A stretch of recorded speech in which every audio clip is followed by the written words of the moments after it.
Era más largo que Big Boy, más complejo que cualquier locomotora de su tiempo, y nació con una ambición tan desmedida que terminó devorándose a sí misma. Medía casi 7 metros más que el gigante de Union Pacific y no estaba pensada solo para arrastrar trenes, sino para demostrar una idea, que el vapor y el carbón todavía podían vencer al futuro.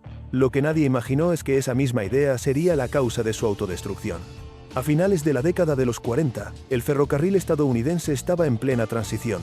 El diésel avanzaba rápido, silencioso y eficiente, reemplazando a las viejas locomotoras de vapor con una lógica implacable. Para la mayoría de las compañías, el cambio era inevitable. Para la Chesapeake en Ohio, era una amenaza existencial. Su negocio, su identidad y su poder económico estaban ligados al carbón. Cada tonelada transportada desde los Apalaches sostenía no solo sus ingresos, sino su visión del mundo. Cuando Robert Young tomó el control de la compañía, no lo hizo con dudas, sino con convicción. Para él, adoptar diésel no era modernizarse, era rendirse. Comprar locomotoras a fabricantes externos significaba reconocer que el carbón había quedado atrás. Young no estaba dispuesto a aceptar eso. Su objetivo no era competir con el diésel, sino humillarlo. Quería una máquina que demostrara que el vapor podía ser más rápido, más potente y más espectacular que cualquier alternativa moderna.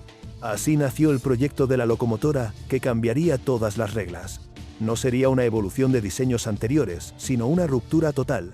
No tendría pistones tradicionales ni bielas visibles. En su lugar, usaría una turbina de vapor, una tecnología asociada más a centrales eléctricas que a trenes. La idea era simple en papel y peligrosa en la práctica. Quemar carbón para generar vapor, usar ese vapor para mover una turbina a altísimas revoluciones y transformar esa energía en electricidad para alimentar motores en cada eje. Vapor, turbina y tracción eléctrica unidos en una sola máquina. El resultado fue un monstruo ferroviario sin precedentes. Su longitud superaba los 47 metros, dejando atrás incluso al Big Boy. No era solo larga, era extraña. En lugar de un morro aerodinámico, llevaba al frente un gigantesco depósito de carbón pulverizado, pintado de un color llamativo que anunciaba su filosofía sin vergüenza. El combustible no iba detrás, empujando, sino delante, liderando el avance como una declaración de principios. Detrás del depósito, casi atrapada entre dos mundos, estaba la cabina. El maquinista y los fogoneros trabajaban en una posición inédita, con el carbón por delante y el corazón mecánico a sus espaldas. No podían ver directamente el elemento más crítico de la locomotora, la caldera y la turbina. Era una disposición pensada para el espectáculo y el concepto, no para la ergonomía ni el mantenimiento. Más atrás aún se extendía el verdadero núcleo del sistema. Una caldera gigantesca, orientada al revés de lo habitual, alimentaba una turbina capaz de girar a miles de revoluciones por minuto.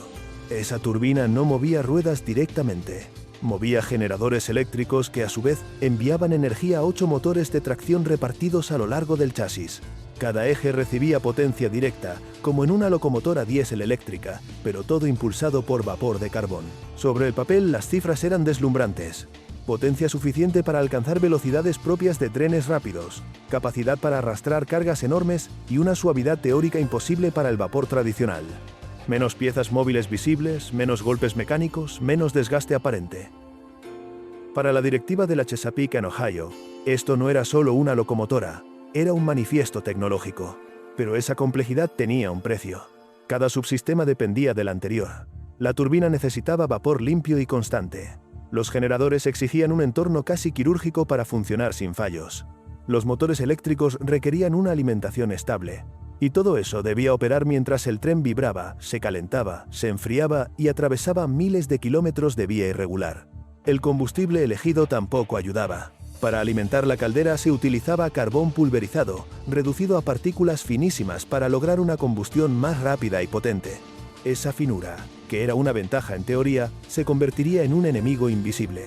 El polvo de carbón no conocía límites. Se filtraba por juntas, recorría conductos, viajaba con el vapor y se colaba donde ningún ingeniero había previsto. Desde el primer momento, la locomotora dejó claro que no era como ninguna otra. No solo por su tamaño, sino por su comportamiento. En movimiento, parecía más una central eléctrica rodante que un tren. Su sonido era distinto, su respuesta también. Donde otras locomotoras jadeaban y golpeaban, esta zumbaba. Pero bajo esa aparente modernidad, algo empezaba a fallar. Las primeras pruebas revelaron vibraciones extrañas. Nada escandaloso al principio, solo una sensación constante, como un temblor profundo que recorría toda la estructura. Los ingenieros lo atribuyeron a ajustes pendientes, a detalles normales en una máquina tan novedosa. Nadie quería ser el primero en decir que el proyecto estrella tenía un problema estructural. Mientras tanto, la imagen pública avanzaba más rápido que la realidad técnica. Folletos, maquetas y promesas hablaban de un tren de lujo absoluto. Coches con cúpulas de cristal, salas de cine, zonas de descanso y hasta acuarios con peces tropicales acompañando el viaje. Todo impulsado por una locomotora que simbolizaba el futuro del carbón. El contraste entre el sueño y la realidad mecánica aún no era visible para el público. Pero dentro de la máquina, el conflicto ya había comenzado. El polvo de carbón empezaba a recorrer el camino más peligroso posible hacia el corazón de la turbina. Y cuando una turbina diseñada con tolerancias mínimas se enfrenta a partículas abrasivas a velocidades extremas, el desenlace no suele ser amable. Lo que parecía una demostración de poder estaba a punto de convertirse en algo único en la historia ferroviaria. No una simple avería, ni un fracaso común. Algo mucho más extraño, una locomotora tan grande, tan ambiciosa, que terminaría destruyéndose desde dentro, impulsada por el mismo combustible que debía asegurar su victoria. Al principio los problemas parecían menores, casi anecdóticos. Pequeñas anomalías que podían atribuirse a la fase de pruebas de una máquina radicalmente nueva. Vibraciones persistentes, lecturas inestables en algunos indicadores y un desgaste que aparecía demasiado pronto para un proyecto que acababa de nacer. Nadie en la dirección quería escuchar la palabra fracaso. Aquella locomotora no era solo un vehículo, era una apuesta ideológica. Y cuando una idea se convierte en identidad, reconocer errores resulta casi imposible. El corazón del sistema era la turbina. A diferencia de un motor de pistones, donde el movimiento alternativo tolera cierto abuso y suciedad, una turbina vive de la precisión. Miles de álabes metálicos perfectamente alineados giraban a velocidades extremas. Cada uno estaba diseñado para recibir vapor limpio, seco y constante. Ese era el supuesto fundamental, pero la realidad del carbón pulverizado era otra muy distinta. Cada vez que el combustible entraba en la caldera, liberaba una nube de partículas microscópicas. El sistema de filtrado, adecuado para un diseño convencional, resultó insuficiente para esta configuración extrema. El polvo viajaba con el vapor, atravesaba conductos y terminaba impactando directamente contra los álabes de la turbina. A velocidades tan altas, esas partículas no eran polvo, eran proyectiles. En cuestión de semanas, los inspectores comenzaron a notar algo inquietante. Superficies que deberían haber sido lisas aparecían opacas. Bordes afilados se volvían irregulares. La turbina, diseñada como una joya de ingeniería, empezaba a mostrar signos de erosión interna. Era como si la máquina se estuviera lijando a sí misma desde dentro, sin que nadie pudiera detenerlo. Pero el daño no se detenía ahí. La turbina estaba acoplada a generadores eléctricos, componentes aún más sensibles. El polvo de carbón no solo era abrasivo, también era conductor. Al depositarse sobre bobinados y conexiones, creaba caminos eléctricos no deseados. Los registros de mantenimiento empezaron a llenarse de anotaciones inquietantes, chispazos inesperados, cortocircuitos intermitentes, olor a aislamiento quemado. Cada intervención requería detener la locomotora por completo. Enfriar la caldera llevaba horas. Acceder a la turbina implicaba desmontar paneles, atravesar pasillos estrechos y trabajar en un espacio que nunca había sido pensado para inspecciones frecuentes. Lo que en teoría debía reducir mantenimiento, en la práctica lo multiplicaba. Y cada reparación era costosa, lenta y frustrante. A medida que el desgaste avanzaba, aparecía un nuevo enemigo, el desequilibrio. Una turbina erosionada ya no giraba de forma perfectamente simétrica. Esa mínima diferencia, imperceptible al inicio, se amplificaba a miles de revoluciones por minuto. El resultado era una vibración profunda que recorría toda la estructura de la locomotora. No era un traqueteo superficial, era un temblor constante, como si la máquina estuviera luchando contra su propia masa. Los informes de los equipos de prueba empezaron a coincidir. Herramientas que se desplazaban solas, paneles que aflojaban tornillos, instrumentos que perdían calibración tras cada recorrido. La vibración se transmitía incluso a los coches acoplados detrás. Aquello no solo era incómodo, era peligroso. Una locomotora tan larga dependía de la estabilidad estructural para no comprometer la vía ni su propio chasis. El sistema de tracción eléctrica, pensado como una ventaja, añadió otra capa de complejidad. Cada motor de eje respondía con precisión, pero también con rigidez. Cuando una rueda perdía adherencia, el sistema de protección cortaba la potencia de inmediato para evitar daños. En una locomotora convencional, el maquinista podía corregir con habilidad. Aquí, el corte era total. El tren se quedaba sin empuje de golpe. Eso significaba paradas inesperadas, incluso en condiciones donde una máquina tradicional habría seguido avanzando. Reiniciar el sistema no era instantáneo. Cada interrupción añadía estrés térmico, mecánico y eléctrico. La promesa de suavidad se transformaba en una experiencia errática, donde la potencia aparecía y desaparecía como si la locomotora dudara de sí misma. Mientras tanto, el contraste con la imagen pública se volvía casi grotesco. Los departamentos de marketing seguían hablando de lujo, de viajes silenciosos y de una experiencia nunca vista. Los famosos acuarios, diseñados para simbolizar tranquilidad y sofisticación, se convirtieron en un indicador brutal de la realidad. El agua se agitaba violentamente en cada recorrido. Los peces no sobrevivían. Aquello que debía impresionar al pasajero revelaba sin quererlo la violencia interna de la máquina. Los ingenieros intentaron soluciones parciales. Ajustes en el sistema de filtrado, cambios en la operación, revisiones constantes. Pero cada corrección atacaba un síntoma, no la causa. El problema fundamental seguía ahí. Una turbina de precisión extrema alimentada por un combustible inherentemente sucio dentro de una estructura gigantesca sometida a vibraciones continuas.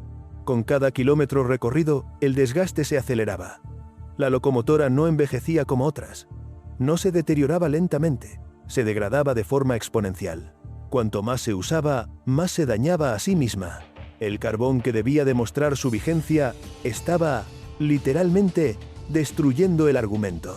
Y entonces apareció la pregunta que nadie quería formular en voz alta. ¿Y si el concepto entero estaba equivocado? ¿Y si no se trataba de ajustes ni de mejoras, sino de un límite físico imposible de superar?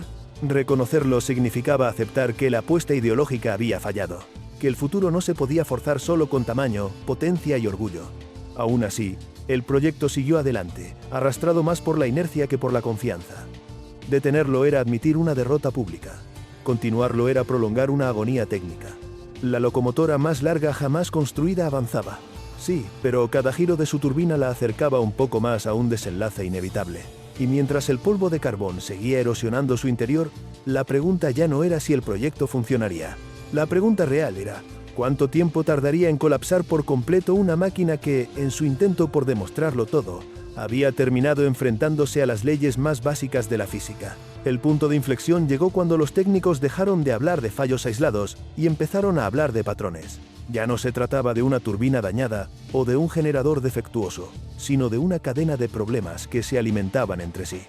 Cada intento de corregir uno agravaba a otro. La locomotora no estaba fallando por mala suerte. Estaba fallando porque su propia lógica interna era contradictoria. En teoría, la turbina debía ser la gran ventaja. Menos piezas móviles visibles, menos golpes mecánicos, más suavidad. En la práctica, esa suavidad exigía condiciones imposibles de mantener sobre rieles.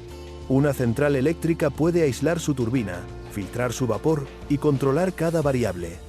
Una locomotora, en cambio, vive en un entorno hostil. Vibraciones constantes, cambios de temperatura, polvo, humedad y largas jornadas sin pausa. El diseño ignoró esa diferencia fundamental. Cada inspección revelaba un deterioro mayor que el anterior. Los álabes de la turbina, erosionados de forma desigual, ya no podían mantener un flujo de vapor uniforme. Eso reducía la eficiencia y obligaba a aumentar la carga de carbón para compensar. Más carbón significaba más polvo. Más polvo significaba más daño. El sistema había entrado en un ciclo autodestructivo perfecto. Los generadores eléctricos sufrían el mismo destino. El polvo de carbón se acumulaba en lugares imposibles de sellar por completo. Las limpiezas constantes apenas ganaban tiempo. Los técnicos describían cómo, después de horas de trabajo, bastaban unos pocos recorridos para que el interior volviera a cubrirse de una fina capa negra. Cada partícula era una amenaza latente, capaz de provocar un cortocircuito en el momento menos oportuno. A nivel operativo, la situación se volvía insostenible. La locomotora pasaba más tiempo detenida que en pruebas reales. Cada salida implicaba el riesgo de un fallo grave. Y cuando algo fallaba, no era una avería rápida. Era una cadena de procedimientos largos y costosos. Enfriar, desmontar, limpiar, revisar, volver a montar, todo para ganar unas pocas horas de funcionamiento antes de repetir el ciclo. Mientras tanto, el mundo exterior seguía avanzando. Las locomotoras diésel demostraban día tras día su fiabilidad. Arrancaban rápido, requerían menos personal y podían recorrer largas distancias con un mantenimiento mucho más simple. Cada kilómetro que una diésel completaba sin incidentes hacía que el proyecto de la gran locomotora de vapor pareciera más anacrónico, más forzado. Dentro de la Chesapeake and Ohio, la tensión crecía. El proyecto había costado millones. Había involucrado a fabricantes prestigiosos, ingenieros de renombre y una campaña de imagen enorme. Cancelarlo no era solo una decisión técnica, era una humillación corporativa. Admitir el fracaso significaba reconocer que el carbón, su símbolo más sagrado, no podía competir en ese terreno. Se intentó redefinir el objetivo. Ya no se hablaba de servicio regular, sino de pruebas prolongadas. Ya no se prometía velocidad récord, sino potencial futuro. El lenguaje empezó a suavizarse, pero la realidad era brutal. La locomotora no podía cumplir ni siquiera con un rol experimental estable.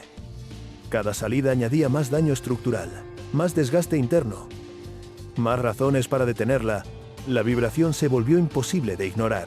No era solo incómoda, era peligrosa. Una máquina de ese tamaño dependía de la integridad de su chasis. Con cada recorrido, los ingenieros temían que una fisura invisible creciera hasta convertirse en una falla catastrófica. El riesgo ya no era económico, era humano.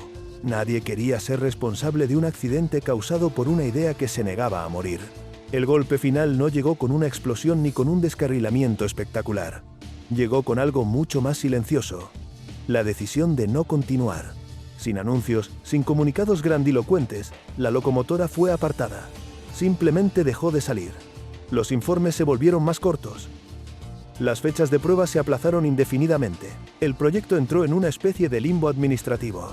Para una empresa orgullosa, el silencio fue una forma de control de daños. No se explicó el fracaso porque explicarlo habría obligado a enfrentarlo. No hubo un informe público detallado, ni una autopsia técnica compartida con la industria. El monstruo ferroviario no sería recordado como un error, sino borrado como si nunca hubiera existido. En los talleres, la realidad era distinta. Los mecánicos veían el desgaste, las piezas dañadas, la evidencia física del problema. Sabían que aquella máquina no tenía futuro, pero su conocimiento no tenía espacio en la narrativa oficial. La locomotora, que había nacido para demostrar la supremacía del carbón, se había convertido en una prueba incómoda de sus límites. El proyecto, que comenzó como una afirmación de poder, terminó revelando algo mucho más incómodo. No todo puede resolverse aumentando la escala. No toda tecnología mejora por el simple hecho de ser más grande, más rápida o más compleja. Hay límites que no negocian con el orgullo ni con la inversión. La locomotora más larga jamás construida no fue derrotada por la competencia. No fue vencida por el diésel en una carrera directa. Se derrotó a sí misma, erosionada por su propio combustible, sacudida por su propia ambición y atrapada en un diseño que exigía condiciones imposibles de cumplir. Y mientras permanecía inmóvil, ocupando espacio en los patios, una pregunta flotaba sin respuesta clara. Si una empresa tan poderosa, con tantos recursos y tanta experiencia, pudo construir algo así y fallar de forma tan absoluta, ¿qué decía eso sobre la forma en que se toman las decisiones cuando una industria confunde identidad con tecnología? La respuesta no se escribiría en informes ni en comunicados, se escribiría en lo que vendría después, en la forma en que esa locomotora desaparecería sin dejar rastro, como si borrar el objeto pudiera borrar también la lección. Pero esa lección aún no había terminado de revelarse, porque el final de la historia no estaba en su fallo técnico, sino en lo que la empresa decidió hacer con los restos de su mayor apuesta. El final no fue épico, y quizá por eso resulta aún más revelador.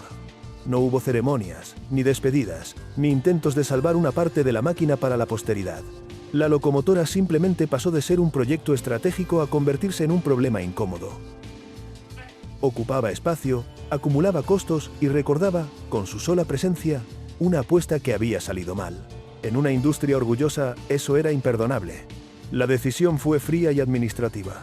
Desmontar y desguazar. No conservar. No estudiar públicamente. No exhibir. El gigante que había nacido para demostrar el futuro del carbón sería reducido a chatarra en silencio. En los patios ferroviarios, las antorchas comenzaron su trabajo sin espectadores. Panel tras panel, sección por sección, la locomotora más larga jamás construida fue desapareciendo. El depósito frontal de carbón, pintado para llamar la atención y simbolizar orgullo, fue uno de los primeros en caer. Luego siguieron los compartimentos que albergaban generadores, conductos y cableado. El laberinto interno, diseñado como una central eléctrica rodante, fue desmontado sin contemplaciones. Toneladas de acero de alta calidad, cobre y componentes especializados terminaron en vagones rumbo a las acerías, perdiendo para siempre su identidad original. No hubo esfuerzo alguno por preservar una turbina, una placa conmemorativa o la cabina. Nada. Como si el objetivo no fuera solo reciclar materiales, sino borrar el recuerdo. En los museos ferroviarios más importantes del país no existe una sola pieza expuesta. No porque se haya perdido con el tiempo, sino porque nunca se quiso salvar. La ausencia es deliberada. Los documentos siguieron el mismo destino simbólico. Los informes técnicos detallados nunca se publicaron. Las actas de las reuniones directivas apenas mencionan el proyecto con lenguaje vago, reducido a una línea de depreciación de activos.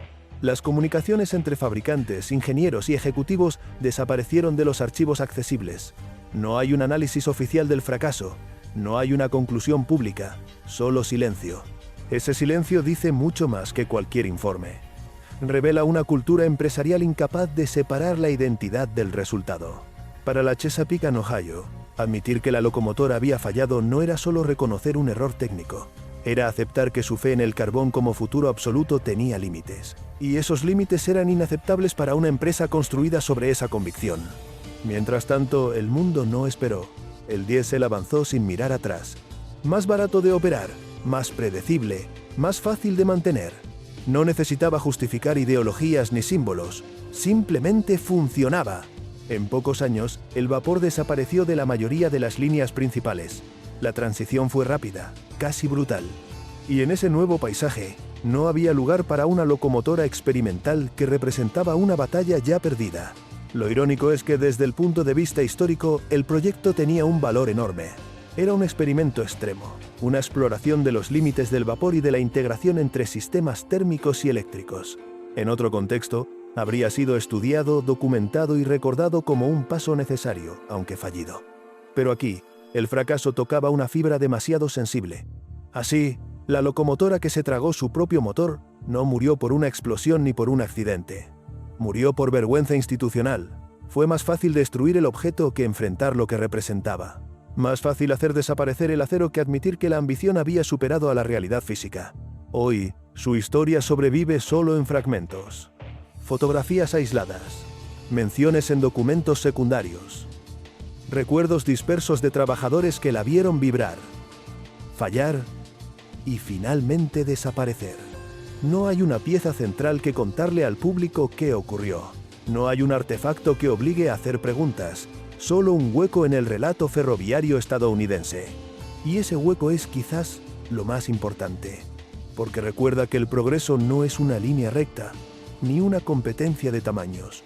A veces es una serie de intentos fallidos que alguien decide ocultar. La locomotora más larga jamás construida no fue olvidada por irrelevante, sino porque su existencia cuestionaba certezas demasiado profundas. La lección no está en su tamaño, ni siquiera en su tecnología. Está en la forma en que una industria reaccionó cuando la realidad no coincidió con su narrativa. Construir algo enorme fue fácil. Admitir que no debía haberse construido fue lo verdaderamente imposible. Al final, aquella máquina no solo se devoró su propio motor, se devoró la oportunidad de aprender públicamente de su fracaso. Y mientras sus restos se fundían en otras estructuras anónimas, el mensaje quedó enterrado bajo capas de silencio. La ambición sin límites no siempre conduce al futuro. A veces, solo construye gigantes destinados a desaparecer sin dejar rastro.